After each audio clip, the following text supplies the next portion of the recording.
আপনি কি একজন সুবক্তা হতে চাচ্ছেন, অথবা আপনি ভিডিওর সামনে এসে কথা বলতে চাচ্ছেন, কন্টেন্ট ক্রিয়েশন করতে চাচ্ছেন, অথবা আপনি একাধিক মানুষের সামনে নিজের মতামত বা কোনো একটা জায়গায় কোনো একটা অনুষ্ঠানে আপনি বক্তব্য দিতে চাচ্ছেন, তাহলে এই ভিডিওটা আজকে আপনার জন্য। আজকে আমি এমন 5 ফান্ডামেন্টাল ফর্মুলা আপনাকে শেয়ার করব, যেটা আপনি যদি সেই ফান্ডামেন্টাল ফর্মুলা বা স্ট্র্যাটেজি ফলো করেন, সেটার মাধ্যমে আপনি আপনার পাবলিক স্পিকিংয়ে বা কন্টেন্ট ক্রিয়েশনে বা আপনার ভিডিওর সামনে এসে, অর্থাৎ ক্যামেরার সামনে এসে অথবা লোকজনের সামনে এসে আপনি কথা বলার যে স্ট্র্যাটেজি, যে ফর্মুলা আমি আপনাকে দেবো, যেটা যদি আপনি মেনে চলেন তাহলে 100% আপনি আজকে থেকেই, এখন থেকেই এই ভিডিওটা শেষ হওয়ার মধ্য দিয়েই আপনি একজন বক্তা হতে পারবেন।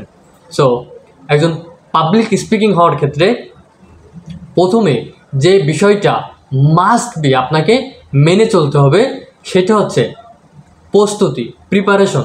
অর্থাৎ আপনি কোনো একটা অনুষ্ঠানে বক্তব্য রাখবেন বা কোনো একটা জায়গায় বক্তব্য রাখবেন, অথবা আপনি ক্যামেরার সামনে কথা বলবেন, তাহলে সেটার জন্য প্রস্তুতি রাখতে হবে। প্রস্তুতিটা কি? আপনি কোন প্রেক্ষাপট নিয়ে কথা বলতেছেন, কোথায় কথা বলতেছেন, কেন বলতেছেন, এখান থেকে আপনার বেনিফিট কি, যারা শুনবে তাদের বেনিফিট কি, টোটাল বিষয়টা আপনাকে রিসার্চ করতে হবে। টোটাল বিষয়টা রিসার্চ করার পর আপনি যখন একটা রিপোর্ট আপনার বের হবে যে আপনার উদ্দেশ্য এটা, তাদের উদ্দেশ্য ফিল আপ হবে এইটা, মানুষের বেনিফিট হবে এইটা, টোটাল বিষয়টা যখন আপনি থাকবেন তখন ইজিলি আপনি কনফিডেন্টের সাথে পাবলিক স্পিকিং করতে পারবেন। সো দ্বিতীয় যে পয়েন্টটা, সেলফ কনফিডেন্ট, অর্থাৎ খুবই গুরুত্বপূর্ণ বিষয় যে আপনি যে জায়গায় প্রেজেন্টেশনটা দিতে যান বা দেন, বা একজনের সাথে দুইজনের সঙ্গে কথা বলেন, বা আপনি ক্যামেরার সামনে কথা বলেন, তখন আপনার কথা এড়িয়ে যায়, আপনার হাত পা কাঁপে, গা ঘামে। কিন্তু এটা কেন হয়?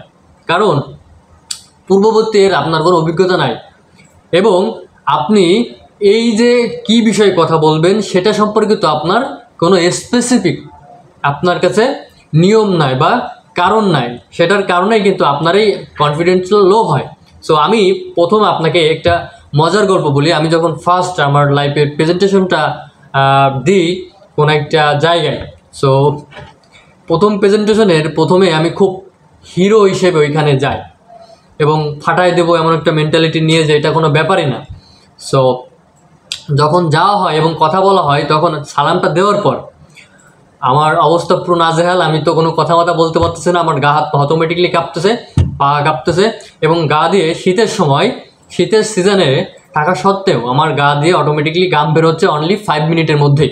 সো এটা খুবই গুরুত্বপূর্ণ যে আপনার সেলফ কনফিডেন্টটা ডেভেলপমেন্ট হয়। সেলফ কনফিডেন্টটা ডেভেলপমেন্ট হয় তখনই যখন আপনার পূর্ববর্তী গুড এক্সপিরিয়েন্স থাকে। সো আপনার যখন এক্সপিরিয়েন্স থাকে না, তখন আপনার ব্রেন সিগন্যাল দেয় অনেক মানুষের সঙ্গে যেহেতু কথা বলার, চর্চা করার অভ্যাস আপনার আগে নাই, তো সেক্ষেত্রে এজন্যই আপনার নার্ভাসনেসটা কাজ করে এবং আতঙ্ক লাগে নিজের কাছে যে কি বলে ফেলি, কি হবে, কোন জায়গায় কি হবে। সো এটা কাটানোর জন্য আপনাকে অ্যাকশান নিতে হবে এবং এক্সপিরিয়েন্সটা গ্যাদার করতে হবে, এবং কিছু বিষয় আছে যেগুলো আপনাকে ফলো করতে হবে। সেটা হচ্ছে কি, আপনি কোন জায়গায় কথা বলবেন, কেন বলবেন, টোটাল বিষয়গুলো জানার পর ওটা নিয়ে প্র্যাকটিস বা রিহার্সাল আপনাকে করতে হবে এবং সেলফ বিলিভটা আপনাকে নিয়ে আসতে হবে।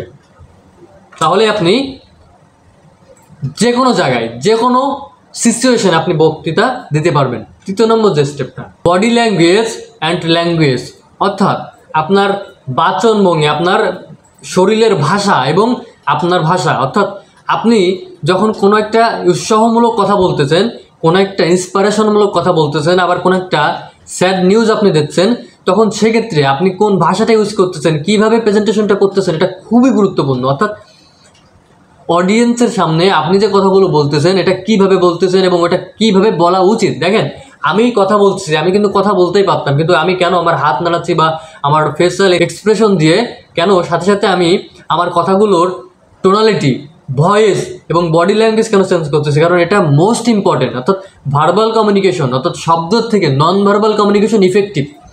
শব্দ অনলি 10% একটা কমিউনিকেশনে কাজে লাগে এবং 90% কাজে লাগে নন ভার্বাল কমিউনিকেশন। যেভাবে দেখেন, আপনি কোনো একটা মানুষ যখন আপনার সঙ্গে কথা বলে, তখন আপনি তার কথার থেকে বেশি গুরুত্ব দেন তার ফেস কি বলতেছে। এটা আপনি রিডিং করার চেষ্টা করেন যে আসলে এই মুডে আছে, কিন্তু এই কথাগুলো বলতেছে, অর্থাৎ অভিনয় করতেছে বা সে কোনো একটা বিষয়ের উপরে কথা লুকাচ্ছে, এটা আমরা বুঝতে পারি কিভাবে, কারণ আমরা ফেশিয়াল এক্সপ্রেশনের মধ্যে বুঝতে পারি। সো আপনি যখন সিরিয়াস ইস্যুতে কথা বলতেছেন তখন হাসি রহস্য কথা বললে হবে না।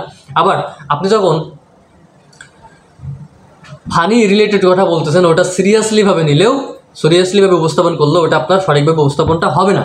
সো এক্ষেত্রে আপনাকে মাথায় রাখতে হবে বডি ল্যাঙ্গুয়েজ, এবং এটা প্র্যাকটিসের বিষয় আছে। সো 4 নম্বর যে পয়েন্ট, এটা খুবই গুরুত্বপূর্ণ যে আপনি শুধু বলতেই থাকবেন সেটা কখনো হবে না। আপনাকে শ্রোতার সম্পর্কে জানতে হবে এবং শ্রোতাকে গুরুত্ব দিতে হবে, যে আপনার কথাগুলো শুনবে সেই কথার অডিয়েন্সটাকে আপনাকে জানতে হবে এবং তারা আপনার কথা কেন শুনবে এবং তাদের বর্তমান পরিস্থিতি কি, তারা কোন কথা বললে উৎসাহিত হবে, কোন কথা বললে তারা নারাজ হবে, এই বিষয়গুলো বোঝে, এই বিষয়গুলো আন্ডারস্ট্যান্ড করে তারপর আপনাকে এটা অ্যাপ্লাই করতে হবে।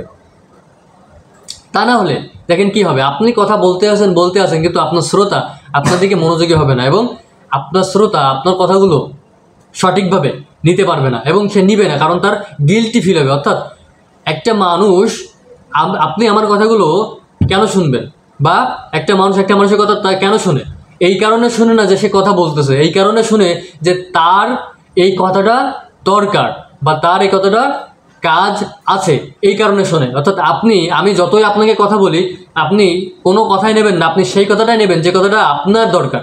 অর্থাৎ ঠিক একইভাবে আপনার শ্রোতার যে কথাগুলো দরকার সেই কথাগুলো আপনি আপনার হয়ে ডিপলি থিঙ্ক করা এবং সেগুলো অডিয়েন্সে বলা, তাহলে আপনি একজন সফল, ওই মঞ্চের সফল একজন বক্তা হতে পারবেন। তা না হলে শ্রোতা আপনাকে বলবে যায় না কেন, এত বগে কেন।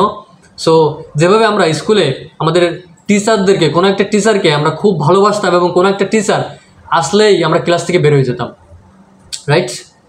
সো অ্যাট লাস্ট 5 নম্বর যে পয়েন্টটা, প্র্যাকটিস অ্যান্ড রিয়েল এক্সপিরিয়েন্স। অর্থাৎ আমাদের কি করা, আমাদের অনুসরণ করা এবং আমাদের অভিজ্ঞতা ডেভেলপমেন্ট করা। একবারেই রাতারাতি কখন আপনি 1000 মানুষের সামনে কথা বলতে পারবেন না, আবার আপনি যে 2 জন মানুষের সঙ্গে কথা বলতে পারবেন না এটাও না। অর্থাৎ আপনাকে ছোটোভাবে স্টেপ নিয়ে আপনাকে এগোতে হবে। আপনাকে কর্ম পরিকল্পনায় আপনাকে প্রতিনিয়ত আপনাকে প্র্যাকটিস করতে হবে। প্রতিদিন 2 ঘন্টা 1 ঘন্টা সময় এর পাবলিক স্পিকিংয়ের পেছনে দিতে হবে। কোথায় আপনার সমস্যা, আপনাকে কথা এটকে যায়, হাত পা কাঁপে, আপনার কথা বলতে গেলে কথা বের হয় না, তাহলে এই যে সমস্যাটা সমাধানটা কি? সো এই সমস্যাটার সমাধান হচ্ছে আপনাকে বেশি করে কোনো না কোনো লিসেনিংটা নেওয়া, ইউটিউব থেকে ভিডিও দেখা, ফেসবুক থেকে ভিডিও দেখা, বই পড়া, এই বিষয়গুলোর উপরে চর্চা করা এবং খুবই গুরুত্বপূর্ণ একটা পজিটিভ কমিউনিটির সাথে থাকা, এরকম একটা পাবলিক স্পিকিং কমিউনিটির সাথে থাকা, তাহলে আপনি এই স্পিকিংটা ডেভেলপমেন্ট করতে পারবেন। এবং আপনাদেরকে অত্যন্ত সংবাদ দিচ্ছি যে আপনি যেহেতু এই ভিডিওটা শেষ পর্যন্ত দেখতেছেন, তো এই জন্য আপনার জন্য একটা উপহার আছে। খুব দ্রুতই আমার public speaking free seminar launch হচ্ছে। সো সেই জন্য আপনি অবশ্যই কমেন্ট করতে পারেন এবং পাবলিক স্পিকিং ফ্রি সেমিনারে যুক্ত হতে পারেন। এজন্য কমেন্ট করবেন এবং আমি আপনাকে যুক্ত করে নেব। পাশাপাশি আজকে যে কথাগুলো আপনাকে বললাম পাবলিক স্পিকিং ফান্ডামেন্টালের 5 টিপস, এটা ডিপ ডাউনে আরও অনেক আলোচনা আছে। পাবলিক স্পিকিং ফান্ডামেন্টাল নিয়ে আমার একটা টোটালি বই খুব দ্রুতই প্রকাশ হচ্ছে। সো আমাদের একসঙ্গে আমরা পাবলিক স্পিকিং ডেভেলপমেন্ট করব, এটার জন্য আপনি কমেন্ট করবেন, আমি আপনাকে আমাদের কমিউনিটির সাথে যুক্ত করে নেব। ভালো থাকবেন, সুস্থ থাকবেন এবং আপনি এই 5 টিপসের মাধ্যমে, 5 ফান্ডামেন্টাল স্ট্র্যাটেজির মাধ্যমে আপনার পাবলিক স্পিকিং ডেভেলপমেন্ট করবেন। এই আশাবাদী। আসসালামু আলাইকুম ওয়া রাহমাতুল্লাহি ওয়া বারাকাতুহু।